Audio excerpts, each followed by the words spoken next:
आता काल आपण काय काय बघितलं होतं, एक टाइप्स ऑफ रिव्ह्यू हा एक पॉईंट बघितला होता. त्याच्यानंतर आपले सॉफ्टवेअर रिव्ह्यूज जे काय आहे त्याच्या स्टेप्स काय असतील त्या आपल्या बघितल्या होत्या. ओके, तर तुम्हाला त्या कळाल्या आहेत की नाही? कळाल्या असतीलच मोस्टली, पण तरी पण मी आता इन जनरल एकदा रिवाईज करते. आपल्या एक 6 स्टेप्स होत्या: प्लॅनिंग, किक ऑफ, त्याच्यानंतर प्रिपरेशन, रिव्ह्यू मीटिंग, त्याच्यानंतर रिवर्क आणि लास्ट वन होती ती फॉलोअप होती. ओके, तर प्लॅनिंग मध्ये आपण काय करत होतो, जस्ट आपण एक प्रोजेक्ट प्लॅन करत होतो की त्याच्यामधून आपल्याला काय करत होतो, रिव्ह्यूची मीटिंग आपण फायनलाइज प्लॅनिंग मध्ये करत होतो, त्याचा डेट टाइम वगैरे. त्याच्यामध्ये अजून एक पॉईंट आला होता आपला की आपली एंट्री चेक मध्ये काय बघत होतो आपण की आपले जो सगळा डेटा आहे आपल्याकडे, तो आपल्याकडे 100% कम्प्लीट आहे की नाही, रिव्ह्यू मीटिंगला आपण तो सादर करू शकतो की नाही, हे आपल्या एंट्री चेक मध्ये चेक केलं जातं. नेक्स्ट फेज येते ते आपली किक ऑफ. किक ऑफ मध्ये काय होतं की ज्यावेळेला तुमची मीटिंग जे सुरू झालेली असते त्याच्यामध्ये काही ना काहीतरी पॉईंट्स आपल्याला मिसिंग असतात किंवा काही ना काहीतरी पॉईंट आपल्याला इंट्रोड्यूस करावे लागतात. मग त्यावेळेला जे काही त्यांना अनवॉन्टेड जे काही पॉईंट्स आहेत ते रिमूव्ह करायचं काम हे आपलं किक ऑफ फेज करते. ही एक ऑप्शनल स्टेप आहे. ओके, त्याच्यानंतर नेक्स्ट असते ती प्रिपरेशन मध्ये आपण काय करतो की त्याच्यामध्ये त्यांचे जे काही डिफेक्ट्स होते, त्यांच्या ज्याही काही इश्यूज होत्या, ह्या सगळ्या गोष्टी आपण काय करतो त्याच्यामध्ये प्रिपरेशन मधून आपण एक लॉगिंग पेजेस होते तुमचे, त्याच्यामध्ये आपण काय करतो, लॉगिंग फॉर्म मध्ये आपण ते पुट डाऊन करून घेतो इन प्रिपरेशन स्टेप. त्याच्यानंतर पुढची स्टेप आहे ते रिव्ह्यू मीटिंग. रिव्ह्यू मीटिंग मध्ये परत 3 पार्ट्स पडतात: लॉगिंग फेज, डिस्कशन फेज आणि डिसिजन फेज. तर लॉगिंग फेज मध्ये आपण काय करतो, लॉगिंग फेज मध्ये आपण जस्ट त्यांचं जे आपल्याला लॉगिंग फॉर्म मध्ये जे काही एंट्री झालेले आहेत त्याच्यावरती आपण काय करतो की त्यांच्यामध्ये 3 पार्टिशन करतो. काय काय, मीडियम, त्याच्यानंतर क्रिटिकल, मीडियम आणि लो लेवल किंवा मायनर, मेजर आणि मायनर. ओके, क्रिटिकल, मेजर आणि मायनर मध्ये आपण त्यांचं काय करतो, डिफरन्स करतो. आणि त्याच्यानंतर काय करतो, प्रत्येक ग्रुपला डिस्कशन फेज मध्ये आपण काय करतो, तेथे जे टास्क आहे ते त्यांना असाइन करतो. आणि डिसिजन फेज मधून आपण काय करतो, त्यांचे पूर्णपणे त्यांना ते काम कम्प्लीट करता येणार आहे की नाही हे आपण कशामध्ये चेक करतो, आपण त्या फेज मध्ये आपण चेक करून घेतो. त्याच्यानंतर पुढचा पॉइंट येतो की आपला रिवर्क. रिवर्क मध्ये काय येतं, रिवर्क मध्ये आपल्याला जे काही सर्व काम केलेलं आहे त्या रिवर्क मध्ये आपण काय करतो की ते असाइन केलेलं काम कम्प्लीट झालं आहे की नाही हे चेक करायचं काम आपल्या रिवर्क मध्ये केलं जातं. रिवर्क मध्ये ते पूर्णपणे काम कम्प्लीट करायचं काम केलं जातं. आणि त्याच्यानंतर फॉलोअप मध्ये आपण जस्ट त्याचा एक फॉलोअप घेतो. जो कोणी तुमचा हेड आहे तो त्याचा एक जे लॉगिंग पेज जो काय होता, लॉगिंग फॉर्म होता, तो आपला कम्प्लीट झालेला आहे की नाही, फुलफिल झालेला आहे की नाही ते आपलं फॉलोअप मध्ये केलं जातं. त्याच्यानंतर पुढचा पॉईंट होता आपला types of reviews. First one होता वॉक थ्रू, त्याच्यानंतर टेक्निकल रिव्ह्यू आणि थर्ड वन आहे ते इन्स्पेक्शन.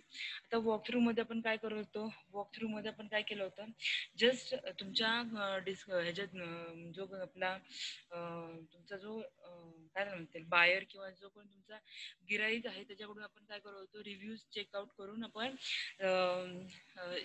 करून आपण फायनलाइज करत होतो. त्याच्यानंतर काय होतं, टेक्निकल रिव्ह्यू मध्ये जे टेक्निकल रिव्ह्यू जो पर्सन्स आहेत त्यांच्यामध्ये ते सॉफ्टवेअर किंवा जे काही तुमचं मॉड्यूल आहे ते आपण डिस्ट्रीब्यूट करून टेक्निकल रिव्ह्यू मधून आपण त्यांचे रिव्ह्यू आपल्याकडे गॅदर करत होतो. आणि इन्स्पेक्शन मध्ये काय करत होतो आपण की जे काही तुमचे डिफरंट काइंड, जे काही आपल्या नेसेसरी नाही की स्पेसिफिक पर्सन्सच यूज करतील किंवा आपल्या कंपनीमधलेच करतील, बाहेरच्या ग्रुपमध्ये पण आपण काय करू शकतो की ते आपलं मॉडेल डिस्ट्रीब्यूट करून त्यांचे रिव्ह्यूज त्याच्या अंडर आपण चेकआउट करून घेतो. आता नेक्स्ट पार्ट आहे तो आपला टेस्टिंग टीम. आता टेस्टिंग टीम मध्ये काय काय आहेत ते फर्स्ट बघून घ्या. काय काय 4 आपल्याला टीम मधले मेंबर्स सांगितलेले. फर्स्ट काय सांगितलेलं आहे, प्रोग्राम मॅनेजर सांगितलेलं आहे. सेकंड वन काय आहे, QA लीड्स. आणि त्याच्यानंतर काय आहे, टेस्ट अनालिसिस. आणि लास्ट वन आहे टेस्ट इंजिनियर. आता हे प्रत्येक जण हे आपल्या टेस्टिंग टीम मध्ये काम करतात. ओके, की ह्या 4 जणांची मिळून किंवा जे 4 जण आहेत त्यांच्या अंडर काही ग्रुप्स असतील, त्या सर्वांची जी हेड अथॉरिटी जी आहे ते हे 4 जण असतात. ओके, आता काय काय त्यांचं काम आहे ते फर्स्ट बघून घ्या. आता प्रोग्राम मॅनेजर आहे. प्रोग्राम मॅनेजरचं काय सांगितलंय बघा, he is responsible for planning and execution of the project and to ensure the success of project by minimising the risk throughout the life time of a project. He is also responsible for writing the project specification, managing the schedule and making the critical decisions. आता जो कोणी programme manager सांगितलेला आहे, programme manager कोण असणार आहे, जो कोणी हेड पर्सन असणार आहे तो काय करणार आहे की तो तुमचा एक मॅनेज करायचं काम, जो हेड पर्सनचं जे काही काम असेल ओनली जस्ट मॅनेजिंगचं काम आपल्याला कोणाला असणार आहे, आपल्या प्रोग्राम मॅनेजरला असणार आहे. त्यांनी काय सांगितलेलं आहे त्याच्यामध्ये, तो रिस्पॉन्सिबल कशासाठी असतो की तुमचा जो काही प्रोजेक्ट आहे तो प्रोजेक्ट प्लॅन करायचा, त्याच्यानंतर तो एक्झिक्यूट कोणत्या कोणत्या वेजनी केला पाहिजे, हे सगळं जे काही आपला जो काही प्रोजेक्ट आहे तो प्रोजेक्ट प्लॅन करण्यापासून एक्झिक्यूट करू तोपर्यंत जे काही त्यांचं काम असेल ते काम कोण करतो की मॅनेजर करतो. तो फक्त मॅनेज करायचं काम करतो की तुमचा प्रोग्राम की तो जो तुमचा प्रोजेक्ट आहे तो आपला कोणत्या स्पेसिफिकेशन्स आणि त्याचे जे काही तुमचे मिनिमम पार्ट असेल प्रोडक्ट, त्याचे जे मॅनेज असेल, त्यांचं जे काही शेड्यूल करायचं असेल काम किंवा कोणताही एखादा एकदम हार्ड डिसिजन असेल एखादा घ्यायचा, त्या सगळे कामं करायचे काम कोण करतो, आपला प्रोजेक्ट मॅनेजर करतो. ओके. त्याच्यानंतर नेक्स्ट फेज येते ते आपली क्यूए लीड. तर क्यूए लीड म्हणजेच काय असणार आहे, क्वालिटी अश्युरन्स लीड. आता काय त्याच्यात त्यांनी सांगितलं आहे बघा, he is a mentors team member to improve QA effectiveness. He is implements industries best practices. आता क्यूए लीडचं काम काय सांगितलेलं आहे त्यांनी की हा एक मेंटर सांगितलेला आहे, एखादं हेड ऑथॉरिटी आहे कशाची की तुमचा क्वालिटी अश्युरन्स जो आहे त्याचा इफेक्टिव्हनेस किती आहे, किंवा तो क्रॉस चेक तुमच्या प्रोडक्टला कशासोबत करणार आहे, जो ऑलरेडी बाजारामध्ये लॉन्च केलेला प्रोजेक्ट असेल त्याच्यासोबत कम्पेअर करून त्याच्यामध्ये जे काही आपल्याला क्वालिटी इम्प्रूव्ह करण्यासाठीचं जे काही काम असेल ते आपल्याला क्यूए लीड्स नसणार आहे. क्यूए लीड्स हा मोस्टली मार्केटिंग किंवा काय म्हणता येईल की एक स्पेसिफिक तुमचा इंडस्ट्रीच्या रिलेटेड पर्सन असतो की ज्याला पूर्णपणे इंडस्ट्रीची जे स्टार्ट टू एंड सर्व माहिती त्याला एक असते. ओके. तर क्यूए लीड काय काम करतो की ज्या वेळेला तुम्हाला एखादं तुमचं जे काय प्रोडक्ट डिझाईन झालेलं आहे तो ते प्रोजेक्ट किंवा जो तुमचा प्रोडक्ट आहे त्याचं कंपॅरिझन विथ युअर बाहेर जो काही एखादा प्रोजेक्ट असेल त्याच्यासोबत कम्पेअर करून त्याच्यामध्ये इफेक्टिव्हनेस किंवा त्याची जी क्वालिटी आहे ती इम्प्रूव्ह करायचं काम कोण करतो, तर तुमचा क्यूए लीड करतो. थर्ड वन आहे आपला टेस्ट अनालिसिस. टेस्ट अनालिसिसचं काय काम आहे, he is responsible for executing test, gathering and managing test data and evaluates the outcome of each test. आता टेस्ट अनालिसिस काय करतो की हा काय करतो, तुमचे जे एक्झिक्युटिव्ह टेस्ट असतील ज्या काय असेल, ज्या तुमच्या सगळ्यांच्या ज्या मॅनेज केलेल्या ज्या किंवा काय म्हणता येईल प्रत्येक टीमने काही ना काहीतरी तुम्हाला जे काही इनपुट्स दिलेले त्या सगळ्यांना एकत्र करून त्याचं काय करतो, एक्झिक्यूट करायचं किंवा ज्या काही टेस्ट करायचे असतील त्याचं काम कोण करतो, तुमचा टेस्ट अनालिसिस करतो. ओके. तर ही थर्ड वन फेज झाली आणि नंतर लास्ट वन आहे ती आपली काय आहे, टेस्ट इंजिनियर. आता ही काय सांगितलं बघा, he is responsible for writing and executing test case and test reporting test defect. They are also responsible for determining the best way a test can be performed in order to achieve 100% test coverage. आता main काम कुणाचं असतं, taste इंजिनियरचं असतं. तर taste engineer काय काम करणार आहे, टेस्ट इंजिनियर तुमच्या ज्या काही टेस्ट केसेस असतील, जे काही तुमचे पूर्णपणे कोडिंग असेल किंवा त्याचे काहीतरी रायटिंग असेल, त्याचं डॉक्युमेंटेशन असेल, सॉफ्ट कॉपी असेल किंवा काही जे काय असेल ते सर्व आहे त्या फॉर्मॅटमध्ये सबमिट करायचं किंवा जे त्यांचं प्रीडिटरमाइंड फॉर्मॅट आहे त्याच्यामध्ये काय असणार आहे त्यांचा एक स्पेसिफिकेशन सर्व काही मॅनेज करून तुम्हाला हँडओव्हर करायचं काम कोण करतो किंवा टेस्ट अनालिसिसला हँडओव्हर काम करायचं कोण करतो, तुमचा टेस्ट इंजिनियर करतो. ओके. म्हणजेच आपल्याला काय आहे, आपलं जर जे असं इन शॉर्ट जर बघायचं झालं तर एखादं कॉलेजचं एक्झाम्पल घ्या, त्याच्यानुसार आपल्याला हे डिरेक्टली तुम्हाला पण ते इझी पडेल अंडरस्टँड करून घ्यायला. सपोज एखादं कॉलेज आहे, ते कॉलेजचं एक कोण ना कोणतरी ट्रस्टी असतात. ओके. ते कॉलेज कसं चाललं पाहिजे किंवा ते कॉलेज काय म्हणजे त्याच्यामध्ये काय काय पार्ट्स झाले पाहिजेत, कोणते कोणते नवीन इन्व्हेन्शन त्याच्यामध्ये असले पाहिजेत, हे सगळं काम कोण करणार आहे, प्रोग्राम मॅनेजर. म्हणजे जे कोणी सपोज तुमचे ट्रस्टी वगैरे जे जे काय असतील त्यांचं जे काही काम असेल, जो कोणी हेड ऑथॉरिटी असतो तो कोण असतो, टेस्ट मॅनेजर. त्याच्यानंतर क्यूए लीड. क्यूए लीड म्हणजेच कोण असणार आहे की त्यांचे जे काही निर्णय असतील, त्यांचे जे काही जे लीड्स घेत असतील त्यांच्या, किंवा त्यांचे जे काही टास्क असेल ते आपल्या कॉलेजमध्ये इम्प्लिमेंट करायचं काम कोण करणार आहे, क्यूए लीड. म्हणजेच काय असणार आहे, जो कोणी हेड ऑफ द डिपार्टमेंट आहे तो तुमचा काय असणार आहे, क्यूए लीड. ओके. त्याच्यानंतर टेस्ट अनालिसिस्ट. आता टेस्ट अनालिसिस्ट कोण असणार आहे, जे कोणी टीचर्स फॉर एक्झाम्पल, किंवा टेस्ट अनालिसिस काय करणार आहे की पूर्णपणे तुमचे जे काही टेस्ट असते, म्हणजे हेड अथॉरिटीजनी, म्हणजे सपोज आता मेंटरने की सॉरी तुमच्या जर एखाद्या एचओडीने जी काही तुमची इन्फॉर्मेशन दिलेली असेल, ते तुमची इन्फॉर्मेशन ते कुणापर्यंत पोहोचवणार, जे कोणी मेंटर्स आहेत त्यांच्यापर्यंत.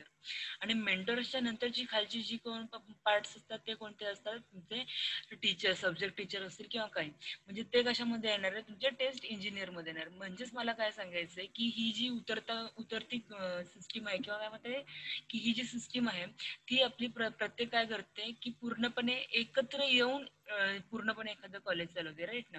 म्हणजेच काय असणार आहे, कॉलेज कंपनीज मध्ये पण हे वर्क ह्याच टाईप मध्ये होतं. सर्वात जो काही एखादा प्रोजेक्ट घ्यायचा आहे की नाही घ्यायचा आहे, हे काम कोण डिझाईन करणार आहे, तुमचं जे कोणी मॅनेजर्स वगैरे असतील ते तुमचं काम कोण करतं की प्रोग्राम मॅनेजर्स जे आहेत की आपल्याकडून हे काम कम्प्लीट होऊन जाणार आहे की नाही, याचा बॅकअप कोण ठेवणार आहे, तुमचा प्रोग्राम मॅनेजर हे ठेवणार आहे. त्याच्या अंडर कोण असणार आहे तर क्यूए लीड असतील. क्यूए लीड्स काय काम करणार आहेत की जस्ट आपला जो काही प्रोडक्ट आहे तो एक स्पेसिफिक डिझाईन क्वालिटी जी आहे ती त्यांनी अचीव करत आहेत की नाहीत, हे काम कोण करतं तर क्यूए लीड्स काम करतात.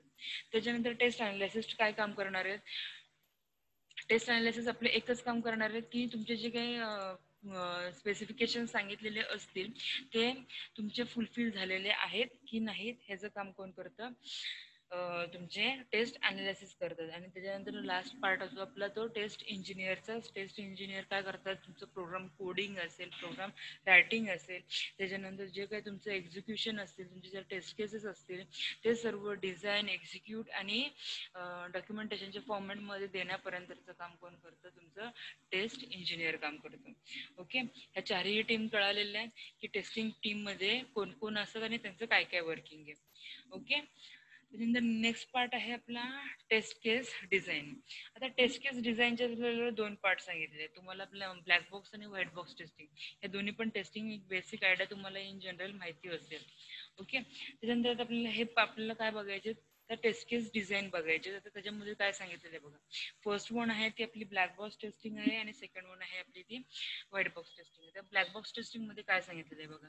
It is also known as a specification based testing or input output driven techniques, testing techniques. The tester thinks of the software as a black box with only inputs and outputs. They do not have any knowledge of how system is implemented.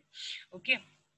त्याच्यानंतर काय सांगितलेलं आहे, the requirements of documentation और functional specification documents forms the basis of the testing.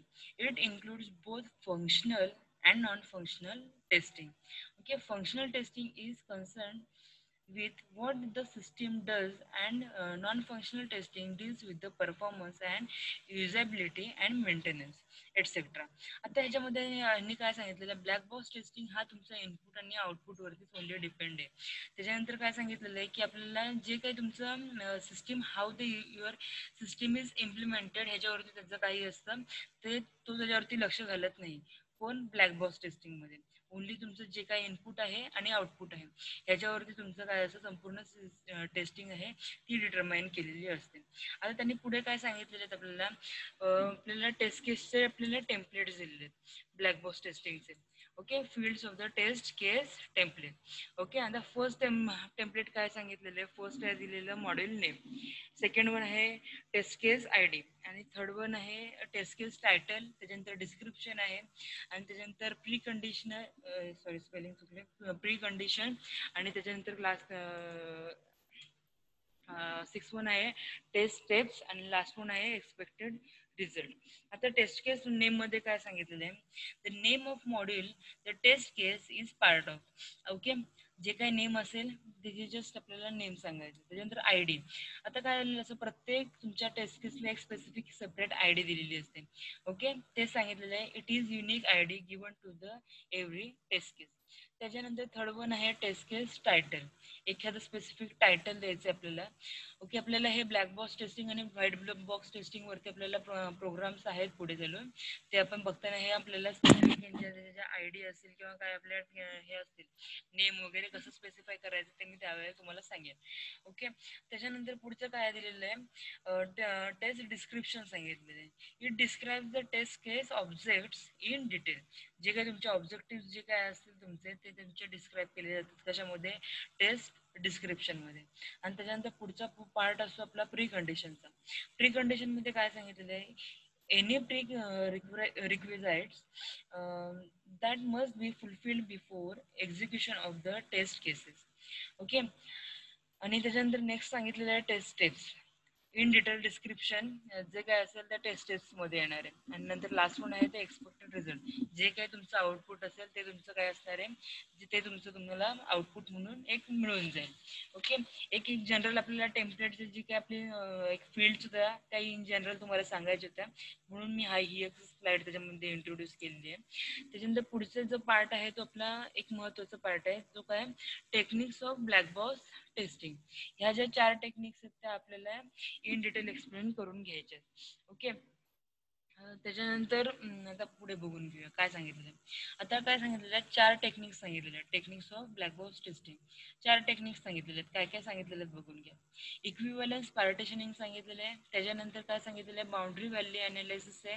Third one आहे decision table testing आणि fourth one आहे statement transition testing. आता आपल्याला काय सांगितलेलं आहे इक्विव्हॅलन्स पार्टिशनिंग मध्ये बघून घेऊया.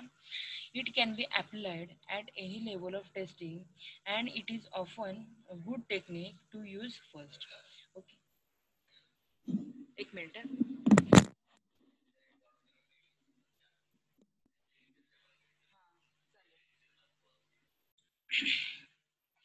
ओके, आता मगाशी आपण होतो इक्विव्हॅलन्स पार्टिशनिंगला. जरा सॉरी. त्याच्यानंतर आता पुढे काय सांगितलेलं आहे बघा इक्विव्हॅलन्स पार्टिशनिंग मध्ये काय सांगितलेलं आहे it can be applied at any levels. It can be applied at any levels of testing. It often good technique to use first. Okay, the idea behind the technique is divide a set of test conditions into a group or sets that can be considered the same. That is, the system should be handled them equivalently. Hence, the equivalent partitioning. Okay. तर for example काय दिलेलं एक बघून घ्या आपल्याला एक just in short सांगते तुम्हाला. If you want to test a test box with the accept numbers of range of 0 to 100. Okay, then we would divide the test data into 3 partition. आता सपोज तीन पार्टिशनिंग मध्ये आपण जर त्याचं divide केलं त्याच्यामध्ये आपल्याला काय सांगितलेलं आहे एक आपल्याला नंबर काय सांगितलेलं आहे एक एक्झाम्पल एक्सप्लेन करते मी. आता आपल्याला काय सांगितलेलं एखादं आपल्याला 0 to 100 पर्यंतचे डेटा आपल्याला घ्यायचे मोर दॅन 100 जे काही नंबर्स असतील ते आपल्याला इनव्हॅलिड म्हणून त्यांना आपल्याला सांगायचं. आता आपण काय काय पार्टिशनिंग देऊ शकतो.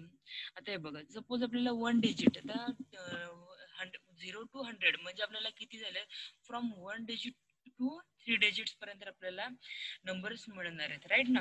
आपल्याला पार्टिशनिंग करायचं आहे प्रत्येक नंबरचं. तर ते कसं करणार आहोत फर्स्ट पार्टिशनिंग आपण काय करू शकतो की एक 1 डिजिट नंबर्स आपण म्हणजे 0 to 9 पर्यंतचे जे नंबर्स आहेत ते व्हॅलिड नंबर्स आपण ऍक्सेप्ट करू शकतो. त्याच्यानंतर 2 डिजिट नंबर असेल म्हणजे अप टू फ्रॉम 10 to 99 पर्यंत जे काही नंबर्स असतील ते 2 डिजिट्स आहेत म्हणून ते पण आपण व्हॅलिड आपले पार्टिशन त्याचं क्रिएट करू शकतो.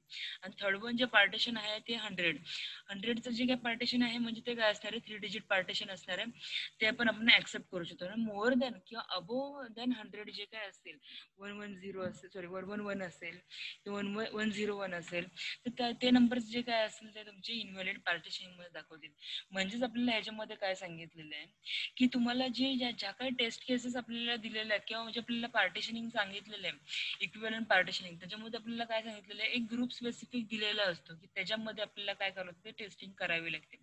ओके, त्याच्यामध्ये आपल्याला काय करायचं एक स्पेसिफिक आपल्याला एखादं पार्टिशन दिलेलं असतं त्याच्यामध्ये आपण काय करू शकतो की आपण आपल्याकडून आपल्याला ते ग्रुप्स बनवून सेंड करून देऊ शकतो किंवा आपल्याकडे ते स्टोअर करून शकतो. मग त्यांनी काय सांगितलेलं आहे it is very good technique. Okay, काय पुढे सांगितलेलं आपल्याला, आयडिया बिहाइंड द टेक्निक काय सांगितलेलं आपल्याला, it is to divide a set of test condition into a groups और sets that can be consider the same. Okay, मग आपल्याला सेम ग्रुप्स मध्ये आपल्याला काय करायचं, त्यांचं पार्टिशन करायचं आहे. ओके, त्याच्यानंतर आपल्याला पुढे काय सांगितलेलं बघा, one test value is pick from the each equivalent class और partition while testing. This is because we are assuming that the all values in one partition will be treated in same way by the software. Okay, if one value in the partition works, it assumes all the values in the partition will works.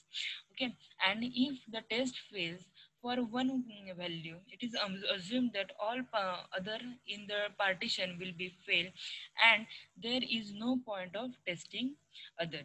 Okay, म्हणजेच आणि equivalent partition मध्ये काय सांगितलेलं आहे, suppose तुम्ही for example म्हणूया, आपल्याला काय सांगितलेलं आहे टास्क, की आपल्याला 0 to 100 मधले जे 1 डिजिट पासून 3 डिजिटचे नंबर आहेत, त्याच्यामध्ये फक्त 0 to 100 पर्यंत आपल्याला जे काय तुमचे नंबर्स आहेत ते व्हॅलिड नंबर्स आहेत, आणि मोर दॅन 100 जे काही नंबर्स आहेत ते इनव्हॅलिड सांगितलेले आहेत. म्हणून आपण पार्टिशन काय केलं, की एक 1 डिजिटचं केलं, सेकंड वन केलं 2 डिजिट्स, आणि थर्ड वन केलं आपलं 3 डिजिट्स. ओके, त्याच्यानुसार जे आपले हे 3 पार्टिशन झालेले आहेत, त्याच्यामधून जर सपोज कोणताही नंबर तुम्ही पिक केलात, मी फॉर एक्झाम्पल मध्ये की मी जस्ट फॉर एक्झाम्पल 45 नंबर आपण चूज केला, आणि तो 45 नंबर आपला जो चूज केलेला आहे, तो ज्या वेळेला आपण टेस्ट करायला जाऊ की तो आपला व्हॅलिड आहे की नाही, तर जर त्यावेळेला तो एक नंबर जर व्हॅलिड आलेला आहे, तर बाकीचे इच अँड एव्हरी नंबर्स आपल्याला टेस्ट करून बघण्याची गरज नाही. ओनली एक नंबर जरी आपण चेक केला तरी पण आपल्याला काय मिळतंय, जे आपल्याला व्हॅलिड जे आपल्याला डिजिट आहे आपल्याला सांगितलं जातं, तर ते काय आहे की इच अँड एव्हरी अदर नंबरसाठी पण आपल्याला व्हॅलिड होणार आहे, कारण की प्रत्येक ठिकाणी आपली टेस्ट केस बदललेली नाही, एकच टेस्ट केस आपल्याला स्पेसिफिक राहिलेली आहे, म्हणजे एकच टेस्ट केस आपली आहे जी आपल्याला पण कंटिन्यू करतोय. ओके, सेकंड जी आपली आहे टेक्निक ती काय आहे, बाउंड्री व्हॅल्यू अनालिसिस. आता ह्याच्यामध्ये काय सांगितलं, नावावरूनच आपल्याला काय सांगितलेलं असणार, एखादी स्पेसिफिक बाउंड्री दिलेली असेल, एक स्टार्टिंग लिमिट दिलेली असेल आणि एक एंडिंग लिमिट दिलेली असणार आहे. ही आपल्याला फक्त नावावरून मी जनरल डिस्कस करते. ओके, तर ह्याच्यामध्ये सांगितलेलं आहे काय बघा, in this technique testing is done at boundaries of the partitions. It is also called as the range checking. Equivalence partitioning and the boundary value analysis are linked to each other and generally used together at all levels of testing. Okay, त्याच्यानंतर काय सांगितलेलं आहे, तर for example एखाद्या example आपण explain करून घेऊया. जर सपोज तुम्हाला एखाद्या पार्टिशन इंटिजर नंबर सांगितलेले आहेत, रेंजिंग बिटवीन काय सांगितलेलं आहे, सपोज -100 to +100 पर्यंत आपल्याला ते नंबर्स आपल्याला काय करायचे, जे आपले व्हॅलिड असेल आणि अदर दॅन ते नंबर्स आपल्याला काय असेल, सपोज इनव्हॅलिड असेल. मग in such case 3 sets of the valid equivalent partition are taken. तर फर्स्ट वन काय कराल तुम्ही, which are non-negative range from -100 to -1. नंतर सेकंड सेट काय असणार आपला, सपोज 0 घेतला, आणि थर्ड सेट काय तुमचा घेतला 1 to 100. हे तुमचे सपोज तुम्ही पार्टिशन केलेले कशाचे, बाउंड्रीचे. एक बाउंड्री ह्या सेकंड जी आपली टेस्टिंगची टेक्निक आहे, त्याच्यामध्ये आपल्याला काय दिलेलं असतं, एक स्पेसिफिक बाउंड्रीज दिलेल्या असतात, की त्याच्यामध्ये आपल्याला दिलेलं असतं की बाबा -100 to +100 पर्यंत जे काही नंबर्स आहेत ते व्हॅलिड आहेत, मोर म्हणजे डिफरंट दॅन ते नंबर आपल्याला काय असणार आहे, तुमचे इनव्हॅलिड नंबर्स म्हणून आपल्याला जर सांगितलेले असतील, मग त्यावेळेला आपण काय करू शकतो, त्याच्यामध्ये अगेन तुम्ही 3 टेस्ट केस डिझाईन करू शकता. सपोज मायनस नंबर्स फर्स्ट घेतले, नंतर जर सपोज आपला 0 नंबर आहे तो सेकंड पार्टिशन झाला, आणि थर्ड वन पासून 1 to 100 हे जे आहे ते आपले थर्ड पार्टिशन झाले. आणि सपोज जर रादर दॅन दीज नंबर्स 102 वगैरे हे जे काही नंबर्स असतील, असे जर नंबर्स तुम्हाला जर टेस्टिंगसाठी आले, तर ते काय असणार आहे, तुमच्या बाउंड्रीच्या बाहेरच असणार आहे. त्यावेळेला तुमचं काय होणार आहे, त्या ठिकाणी तो नंबर तुमचा काय असणार आहे, तुमचा इनव्हॅलिड डेटा म्हणून सांगितलेला असणार आहे, जाणार आहे. म्हणून यांनी काय सांगितलेलं आहे आपल्याला, ओके ओके, पुढे बघून घ्या, आपल्याला काय सांगितलं, ह्यांनी डोमेन्स पण दिलेले आहेत. Okay, test case with the same at the input boundaries of input domain -100 and the 100 in our case. Okay, test data having values just below the extreme edges input the domain minus 110 to 99. Okay, with all the techniques we quite easy to test small set of data in place of the testing the whole lot of data sets. Okay, मला फक्त एक सांगा, तुमच्याकडे आपलं जे regular आपण book use करतो ते बुक अवेलेबल आहे का? कुणाकडे बुक अवेलेबल आहेत का? मोहित, शिवम, हेमांगी, तुमच्याकडे काही डेटा आहे? काहीच बुक्स नाही आहेत. नाही. ओके ओके, मग मी तुम्हाला एक दोन दिवसात आहे ना तुम्हाला ह्याचे मी पूर्णपणे एक PDF बनवून पाठवते. अदरवाईज फोटोज तरी रेग्युलरचे मी टाकत जाईल. ऍटलीस्ट तुम्हाला काही ना काहीतरी डेटा भेटत जाईल. ओके ओके, चालेल ना? हॅलो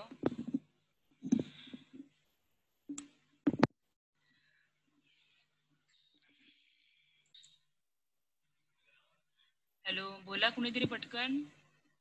काय? अरे काय, अरे आतापर्यंत जे पॉइंट झालेले आहेत ते ऍटलीस्ट बेसिक तरी कळालेले आहेत की परत रिपीट करावे लागतील. ते झोपून उठताय का रे? नाही नाही, मग ते आवाज लय कमी येतो ना. आवाज कमी येतोय. मी हे आता युट्यूबला परत टाकणार आहे. तुम्ही युट्यूबला तरी चेक करताय की नाही होतं आपल्या ह्या व्हिडिओज तुम्ही आपण पोस्ट करतोय तर? कारण की कधी कधी तुम्हाला नेटवर्क प्रॉब्लेम लेक्चर असतो. अटेंड केल्यावर नाही करत. ओके ठीक आहे, पण नाही, मी आवाजच कमी येतो तुमच्या लेक्चरचा. खूपच कमी येतो.